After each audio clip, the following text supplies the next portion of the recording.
Hi, and welcome to Two CPAs and the Mic, the podcast where we talk tax, finance, and all things related to business. Whether you're a business owner, working professional, or someone who wants to start a career in accounting, this is the podcast for you. Hosted by CCK Strategies partners Jeff Frable and Sara Mays, we dive into relevant business and tax matters with working professionals to make these topics less intimidating, relatable, and dare we say fun? Let's get down to business. Welcome back to another episode of Two CPAs and the Mic. We cover relevant business, tax, and accounting topics. We do it with straight talk, some unexpected humor, and mostly practical information without all the jargon and stuffiness known to come with the CPA profession. So today, our episode is going to focus on commercial real estate. We're going to talk about why it's so complicated, what makes it special, and sometimes what makes it very sexy. So much more sexier than residential real estate. But we have a professional in the house today. We're going to talk about the difference between commercial real estate and property management and residential real estate. But we're also going to talk about trends in real estate. And so we hope that you find some value with what our topic is today. Again, my name is Jeff Frable. I've been a partner at CCK for 20 years, and I have my trusty co-host with me today. Hey, I'm Sara Mays. I'm also a partner here at CCK. I've been here for 18 years. And also with us today, we have Christy Porter in the house. Good morning. Good morning.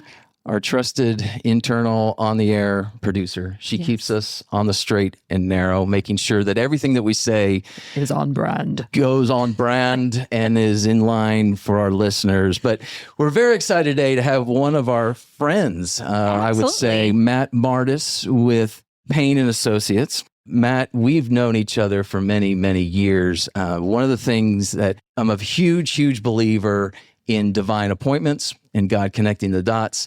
And I love how he has connected our dots. It started years and years ago with becoming introduced to Craig Payne, who was the founder of your organization. And Craig has a son, Brian.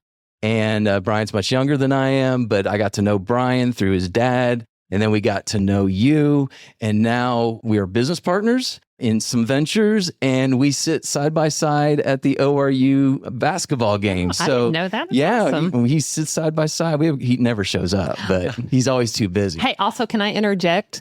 When I started at CCK, Frable, this was one of the very first clients you introduced me to, were the Paynes and Matt. That's right. Yep. That's right. That goes way back. So we have those dots connected, Matt. We asked you to be on because you are an expert in this area. But as we get started, tell everybody, who is Matt Mardis? Why should they listen to you? I mean, and also just tell us a little bit about your journey with Payne and what you guys do in the community.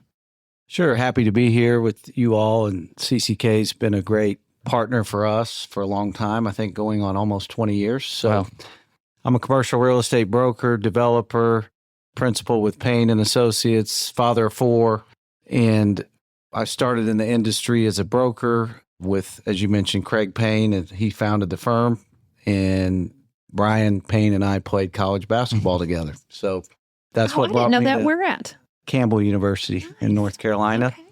And I went... Campbell Camels. That's right. Yeah. Wow. Impressive. It's impressive. Christy knows her b-ball. That is impressive. Not many people in this part of the country know that. Did you say camels? Yep. What do you do? Like spit at people just as a... Yeah. You had to go there. Okay. Yeah, I did. Yeah, okay. you had to go there. You're taking time away from Matt. Excuse me. Go ahead, Matt. We actually had a real camel, Jeff, as a mascot that would come on and we Shut up. That is awesome. This is by far my favorite episode already. Yes. All right. So this is why they should listen to you. Our listeners should listen to you. Okay. Yeah. Go ahead, Matt. So preceding that, after that, I went on to coach college basketball for 9 years at Kansas State and Indiana State, and then decided for a career change. And Craig Payne was kind enough to bring us to Tulsa and started a whole new career. Didn't know much about commercial real estate. That was 19 years ago. And our company now has certainly evolved from a brokerage company that we started primarily specializing in retail, shopping center assemblage, and tenant representation. Now we really have three main business lines. We have the brokerage company, Payne and Associates. We have Payne Property Management. We manage over 2 million square feet of commercial property. And we have Lead Capital, which is our investment vehicle that we syndicate, joint venture partnerships like you're a part of on some of our ventures. So it's a very dynamic business. It's ever evolving, has evolved a lot more post-COVID, I would say. So love to get into it, answer any questions, and excited to be here. Yeah. So you mentioned you were a college basketball coach. And if I remember right, League Capital kind of started off with somewhat of a niche of working with those that played basketball, bringing them in as investors in different projects and things like that, right? Are you still doing some of that? Yes, we still do. We have longtime partners that are still actively coaching or some professional athletes. And yeah, we kind of started it from the standpoint, in that business, it's very volatile. So folks change jobs frequently, sometimes unexpectedly. And sometimes they have some money in their pocket after that unexpected change happens, right? Yeah. So it was something we wanted to start to kind of provide passive income. And it's been pretty successful. We have a lot of different partners, and we've got multiple projects in the pipeline right now. And so, yeah, you're right. That was the impetus for us starting League Capital. Yeah, so it's a nice way for you to blend some of your passions with your new professions and things of that nature. So, absolutely. Well, let's get into this and just kind of really start at we talked briefly before we got on about how we're really trying to do this from a different perspective. We don't want to get caught up in all the jargon and all the specifics and the details and the weeds. We really want to look at this at a high level and just give really good information. So just at a high level, what is commercial real estate? I mean, it seems like a pretty easy question, and you don't need to get into all the details, but what is it? How's it different than residential, just in the way it operates and things of that nature? And what kind of drew you to that niche? So what is commercial real estate? Well, I guess the broadest explanation to me would be it's real estate. You have 4 major food groups, right? You have industrial. Nice. Yeah, that's what I'm looking for. Yep. Retail, multifamily, and office. And so those are basically your 4 major food groups of commercial real estate by sector. Total addressable market, I think, is somewhere in the neighborhood of $26 trillion in the United States only. Right. So it's a very big market. And there are a lot of various niches within each sector. We happen to specialize in retail and office, also an investor in industrial, but each sector has its own need, in different communities, and those needs evolve. So it's a very dynamic market. It's very different than residential. I've never sold a house except my own. The laws are different. And I would say the biggest distinction between commercial real estate and residential real estate is it's much less emotional, right? So when you don't reside at the place usually that you're developing. And so it's more of a financial numbers game, so to speak, supply and demand based, and just have a lot of respect for what residential realtors do. I couldn't do it. But it's, 2 different businesses for sure. Mm-hmm. So what were those 4 groups again? You said retail? Multifamily, retail, industrial, and office. So the multifamily is like duplexes, and not maybe duplexes, but apartments and things like that. Yeah, apartments. Okay. So large scale down to 4 to 6 plexes, up to 600 unit complexes. And I'm not sure which one is largest. I would say the multifamily, probably from a capitalization standpoint, is probably the largest of the 4 food groups, just in terms of dollar value. Okay. It's a necessity-based product, right? Folks need places to live. And then retail, which we specialize in, which is a little more sexy, is your shopping centers, your mixed use, your high street retail, and then, industrial, which has really been one of the favorite asset classes, I'd say, over the last 3 years, COVID, and that has been warehouses, data centers, those types of things on the industrial side, and then office, which, as we sit here, and one of our assets that we joint ventured, and traditional office, but those are all within those. You can break them down into different subsectors, et cetera. We don't need to get into that today, but Well, I'm glad you brought up the groups, because that was one thing I was going to ask you is what are the different branches out of commercial real estate? And so you've addressed that. And I would imagine with these groups that we're talking about, we're dealing with purchasing as well as leasing. Either way, you know, if you had an entrepreneurial business owner, it's a matter, do you want to buy something, you could broker that deal, or do you want to lease something, you can broker that deal. So it's both of those things. Yeah, all scenarios. And within that, actually, you have certain firms that just do investment sales. They do no leasing. They just do investment sales. You have some firms that just do property management. We're a little bit of a hybrid. We're more kind of a boutique firm, relationship based. So we kind of have the bandwidth or capability to take on strategic assignments as we see fit for our clients. We don't do any multifamily right now, so that's probably one of the food groups we aren't active in. We're contemplating a mixed use project, which you bring in retail and multifamily together. Okay, but yeah, it's within each sector.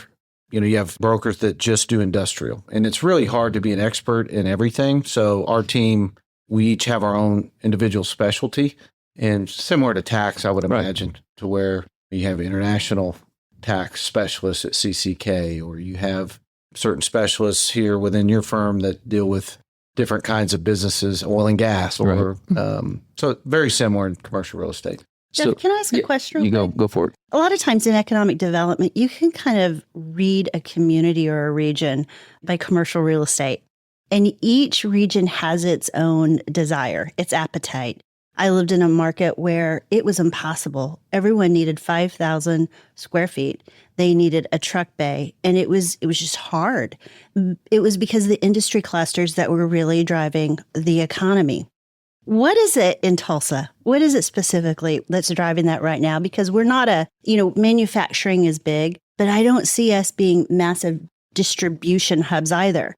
So for our audience, I think it helps anyone outside of Tulsa and even in Tulsa, what's happening right now locally? That's a great question, and I'll try to put my finger on it as best I can. You know, in our focus practice group of retail, it tracks residential.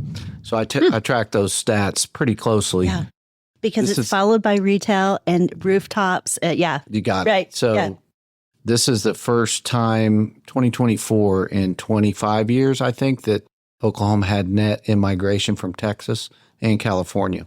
And so you've seen some of that net immigration, and they're coming here because of jobs, right? Lower cost of living. But that was really a very interesting stat. We do some work. I spoke at the NAIOP trends this year. And so I had done a lot of research, and CoStar, who provides all the GDP data for the government, going through their numbers, it was very telling. I mean, there's something going on in Oklahoma very positively. I think it's a pro-business post-COVID to see these numbers. And we're seeing growth that we've never seen since I've lived here in 20 years, which means the retailers are following that. So they track the same data that we track. We're getting ready to kick off a $70 million ground-up project in Broken Arrow. Meta's doing a $100 million data center. So there's a lot of positive factors. I think the economy here is pretty diverse, with aerospace, oil and gas, obviously, cybersecurity. So there's a lot of different factors. We do have skilled manufacturing. The American Airlines base is a major employer. Healthcare is a major draw for this region. And I think what you'll see, you know, from, say, Northwest Arkansas to Tulsa to Oklahoma City, that entire corridor is really starting to grow. Oklahoma has water, and they have low cost of power. And so those are things that industries are looking for in a favorable taxation and business climate. Big. I mean, water, land, the basic infrastructures, which we take for granted, I think, is not the norm. That's not the norm. So it's a huge economic driver for our entire region. Again, going back to commercial real estate, you guys, you can ask someone and you learn an awful lot in about 5 minutes. Yeah. I mean, I already have. So talking about these trends, and we have listeners that are worldwide, I hope. Anyway, we probably aunt in Vancouver. My aunt in Vancouver.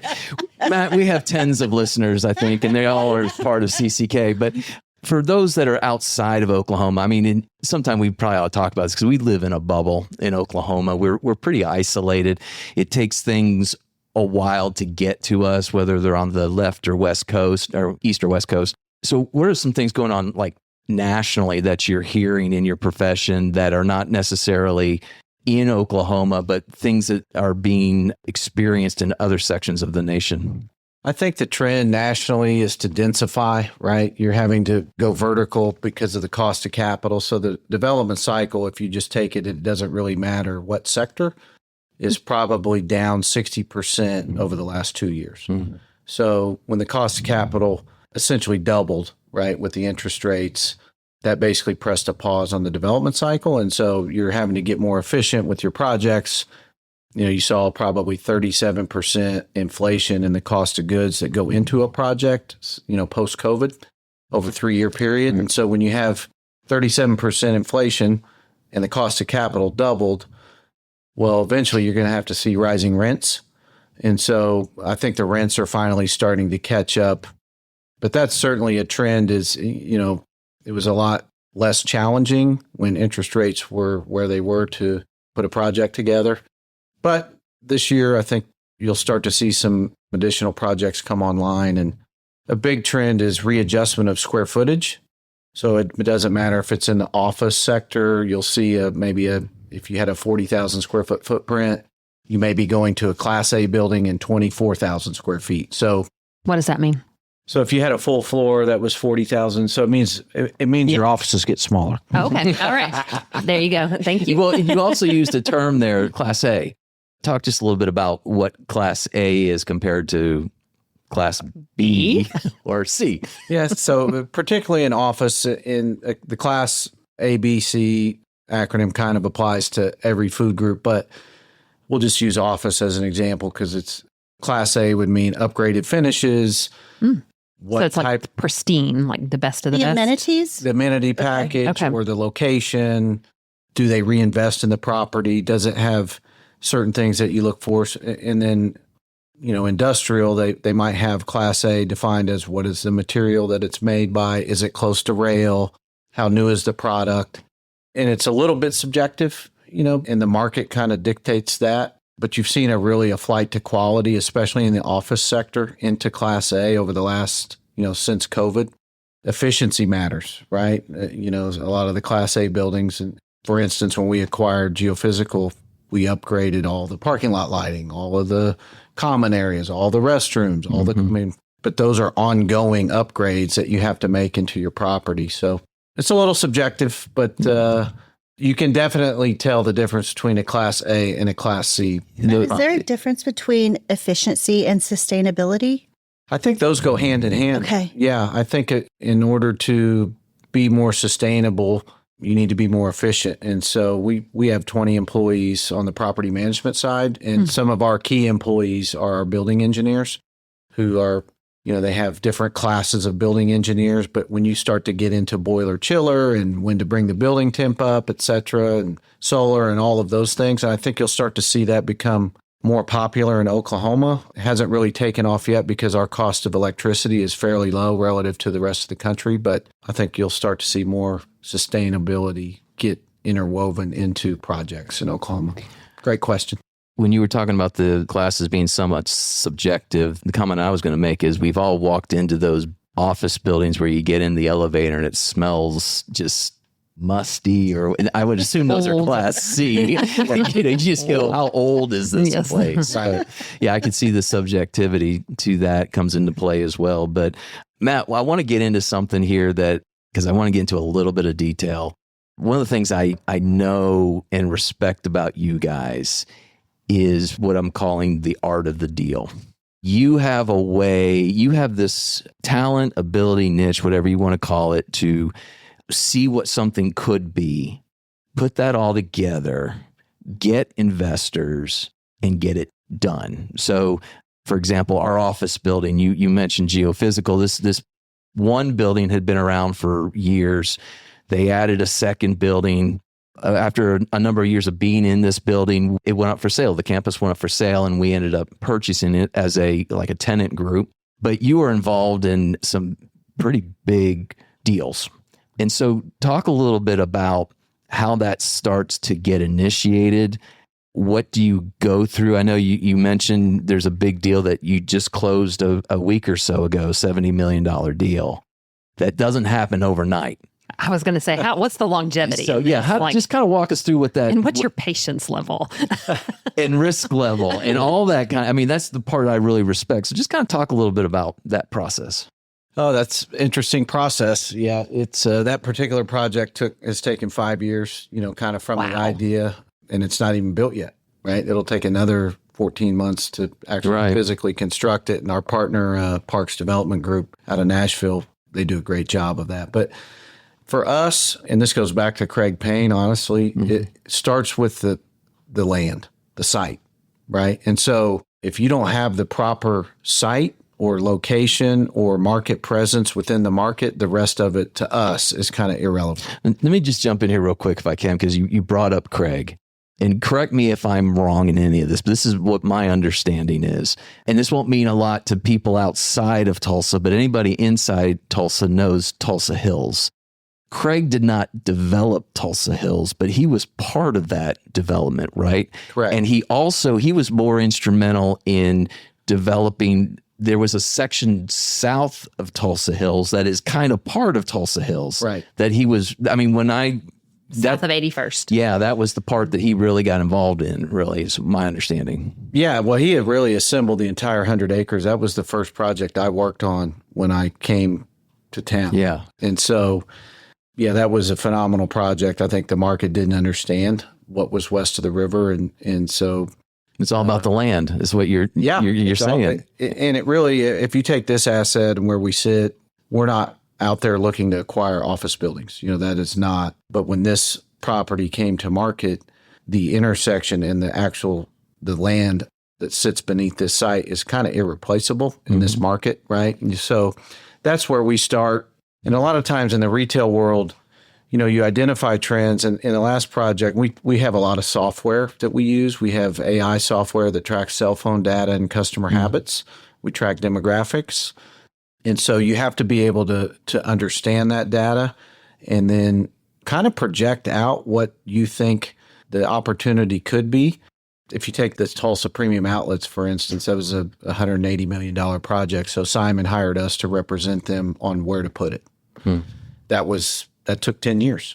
Long time. Yeah. And so now it's an awesome project. It was the first project they've opened 100% leased ever in the history of their company. That's amazing. It's doing 2 times above projections. And we were all a little surprised on the sales volume, but that site sits right next to a major metro. So not to get too into the weeds on the detail of site selection. I mean, we do site selection for a lot of national companies, and every tenant has a little bit different model or customer base that they go after. So Planet Fitnesses is different from Aldi, which is different from Costco. And so on the retail side, sometimes you'll get an assignment, right? Like I may get an assignment from Aldi and they say, okay, we're going to go to Claremore. Go find us the best 3 options in Claremore, Oklahoma, or what have you. So, but there is a little bit of an art to the site selection side. And you really have to physically go there and drive the market. You can't get you can get all the demographics from Google Earth, but unless you go and drive it from the customer standpoint, it's kind of how I do it. Right. You guys, I'm hearing a theme. You can have all the data. You can have the demographics. You have the psychographics. You can have all that. But it's the relationships. People are contacting you because of who you are. Going back to what you said about Mr. Payne, I mean, going way back, land development doesn't just start because you have investment and you have the resources. It's about the heart behind the land. And that, to me, is relationship. That's a great point. No, it is a relationship. Real estate's like a lot of businesses. It's a relationship business, and it's really a local business. We've done deals across the country. We did a deal in New York, but you really need that local presence who has those relationships if you're going to do anything of scale in that market, who has that local market knowledge and knows who the players are in the market, who the public officials are in the market. And so that's a great point. It truly is a relationship business, and one that's kind of hard to break into, frankly. Yeah, I could imagine. And it's not only the relationship and the picking of the selection sites and all that kind of stuff, but the relationship you have with your investors. I know if Matt calls me and says, hey, I got a deal you might be interested in. Now listen to me. I sound like a big investor. I mean, He is. I always Jeff is kind of a big deal if anyone doesn't know that. I think there's a commode in the ladies' room in the second floor of the other building that I kind of own. It's really how much I invest. But you deal with individuals that invest millions with you. And there's a high level of trust that goes, and that you're right. You can't just break into that. And that takes time to develop. And you've been doing this now how many years, Matt? I think this is my 19th year. Yeah. And so it all goes back to relationship. And I mean, that's what we stand for at CCK. Is we were talking about that in a recent episode about it's not just a tax return. It's how are you impacting someone's life by what you're doing. And so I can only imagine you don't take those relationships for granted. Oh, absolutely not. And it really dovetails to having the backing of CCK, honestly, so that our partners know that all the taxation matters are done correctly. That's invaluable. And, I come from I'm a son of a CPA. And so that's what my son says. I'm the son of a CPA. Son of a preacher. Is there a song about that? Son of a preacher. Close. Yeah. But I think having you all as a partner, so they know that back end piece is accurate and very thoughtful. And, sometimes, a lot of times we'll ask you all to consult with our investor partner and make sure that they're comfortable with essentially you all are our partner in the transaction. And so that transparency is big for us, reporting, and you guys play a big role in that. And I think you all have been a big part of us being able to, without question, when I tell a prospective investor who handles our books and accounting, when I say CCK, then that reputation speaks for itself. We appreciate that. We've talked a little bit about property management, and that's a different beast than the commercial real estate. Talk a little bit about what you do there, what kind of problems you run into, and how that's different than the commercial real estate side. Property management it's all things. It's customer facing, it's accounting, or bookkeeping rather. It's repairs and maintenance. It's all the stuff that no one thinks about until there's a problem. And so we've got a great Greg Mahaney's our COO of Payne Property Management. He and his brother Garrett kind of head that up for us. So we've just got a wonderful team. Most of our folks have been with us. I think we've had one leave out of 20. So we'd like to take care of our team, and we may pay a little above market, but it's also about the assets that you take on. So we're not out taking on any asset on the property management side. We try to stick to Class A, Class B assets or assets that we own. But that really made sense for us as we started to grow our own personal, portfolio to add that piece. And now we manage for others. And it's a daily grind, right? So the property management game is won in the margin, right? And so it's detail work. It's tedious. It's Saturdays. It's snow removal. Right. It's, all the things. And I think we've done a good job of hiring because we've got a really experienced team, and now we're starting to hire some younger folks to kind of mentor. And we've been fortunate to manage some assets that were highly coveted in this market, and we were able to land the accounts and competing with some very large national firms. Right. So, is it just property management in the Tulsa area? Is it easier to stay local when you're managing properties? For the most part, yeah. To have those vendors. I mean, if we were to acquire an asset in a different market, and we have owned assets in Oklahoma City and in other markets, but you really need scale if you're going to do it effectively. And we have that scale now. We continue to grow selectively the assets that we manage, but it's a totally different, the mentality between brokerage and development and management is completely different. I can only imagine. Because you're managing people. Which hat am I on today? What do I wear right now? Yeah. Mm-hmm. Absolutely. Mm-hmm. Well, Matt, again, we appreciate you. We see you as an expert and leader in this industry, in this market, and thankful that you could join us today. If someone's listening to this and they're like, man, that dude's got it going on, and maybe I need some wisdom and insight from him, or there's an entrepreneurial business owner that's looking to expand, grow, change, whatever, how could they get in touch with you? Yeah, I think our information's on our website. It's payne-associates.com. Feel free to reach out, and excited to be here. This is a cool deal you all are doing and trying to reach a broader audience, and happy to be a part of it. Well, it's about to get a little bit more cool for you. We're starting a tradition that a new segment that we've ripped off from others nationally. But Sara would like to do some rapid fire questions with you, if that's okay. So yes, real easy, real light. You ready? Ready. Off the top of your head, apple, oranges, or bananas? Oranges. Ooh, good. What's the best sandwich? Muffalata. Ooh, that's a good one. Right. Yeah. Good choice. Muffalata? I have no idea what that is. Kasha bread loaded up, and then you squish it down, and it's juicy, heated deliciousness. I just am so impressed with Matt Mardis and Christy Porter. I mean, gee whiz. Okay. Yeah, that's Robert's favorite sandwich too. Oh, good. Yes. Okay, so this is interesting, and you can't pick basketball coach or anything with basketball. What profession other than your own would you like to attempt? Professional tennis player. Couldn't get away from the athletics, could we? What's the scariest animal? Leopard. Nice. And last, what is your favorite word? Conscientious. Ooh, very good word. Very very good word. Very good word. Yeah. Yes. Wow. Okay. I would expect nothing less from someone like Matt Mardis. Yes.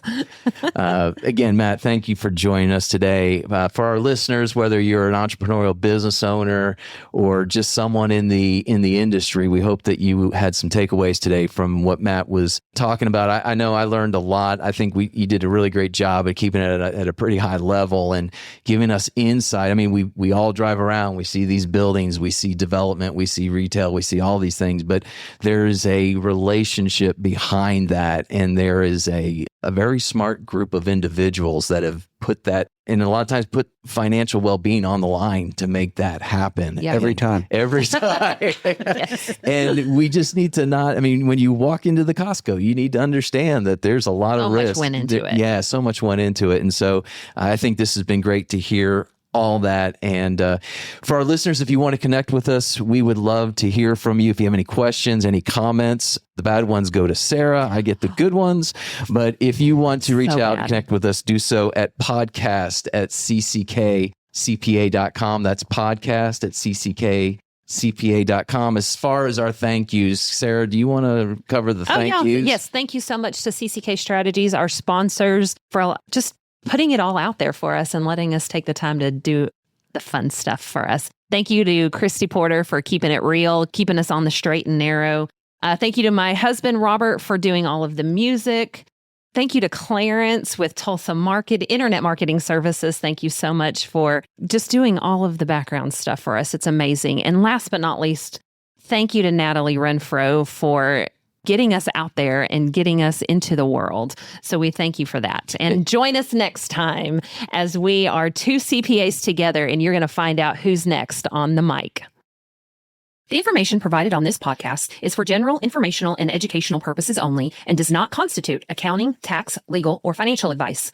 While we strive to provide accurate and up-to-date information, laws and regulations change and individual circumstances vary. Always consult with a qualified CPA or professional advisor before making any financial or business decisions. The views expressed by the hosts and guests are their own and do not necessarily reflect the opinions of any organizations they are affiliated with. Listening to this podcast does not create a client-accountant relationship. By listening to this podcast, you acknowledge and agree to those terms. And that's a wrap for this episode of Two CPAs and the Mic. If you found today's episode helpful, please subscribe, share, and leave us a review. Have questions or ideas for a topic? Reach out. We'd love to hear from you. Email us at podcast@cckcpa.com.